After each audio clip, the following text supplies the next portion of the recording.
नाम जो हमारे अंग्रेजों ने जो हमसे कर लेता था, उस कर को मिटाने के वाला गरीब का बेटा आदरणीय सरदार वल्लभ भाई पटेल जी ने कर को समाप्त कराया।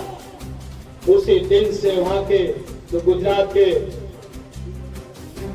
जो हमारे महिलाएं थी, उसी दिन उनको सरदार के रूप में कहा कि आज से सरदार वल्लभ भाई पटेल आपका नाम रहेगा।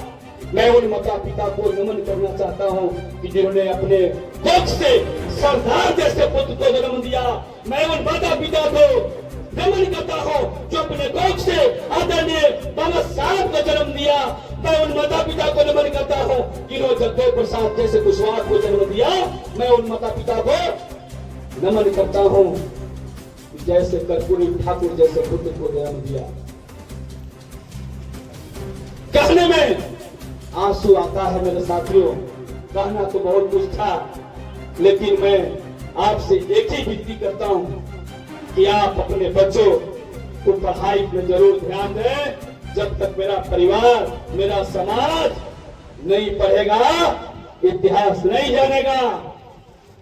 हमारे आदरणीय इस राज्य के निर्माता विनोद बाबू, प्यार से लोग विनोद महतो जी लेकिन विनोद बाबू बोलते हैं, जिन्होंने अपने दम पर इस राज्य को स्थापित किया और आज जो सत्ता सिंहासन पर बैठे हैं और विनोद बाबू के चलते बैठे हैं। आज विनोद बाबू के चलते इस राज्य अलग हुआ है। वैसे महान पुरुष ने कहा था कि पढ़ोगे तबे लड़ोगे, जब लड़ोगे तबे अधिकार मिलेगा। इसलिए जो पढ़ेगा वही लड़ेगा। पढ़ाई शेरनी का दूध है, जो पिएगा वही दहाड़ेगा और जो नहीं पिएगा वो चुपचाप अपना विकास और अपने अधिकार से वंचित रहेगा। मैं आप सभी को बताने आया हूं। मेरे साथियों, आपसे मेरा निवेदन रहेगा कि आप पटेल साहब को, मैं धरती पर रहूं चाहे नहीं रहूं, मैं इस गांव में रहूं या न रहूं, पटेल साहब को इतिहास को कभी मिटने मत देना।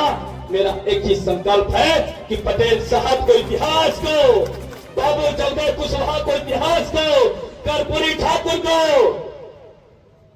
डॉक्टर लोहिया जी का इतिहास को आप बनाए रखना। अगर नहीं बनाओगे तो कुछ दिन में तुम्हारे अधिकार को वंचित लोग कर देगा, तुमको गुलामी के जंजीरों में फंसा के फिर वही देश को मिला ले जाएगा। इसलिए अपना हक, अधिकार और बच्चे को शिक्षा देने में पीछे नहीं रहना। इन्हीं चंद शब्दों के साथ अपने कार्य करता हूं और बहुत बहुत धन्यवाद।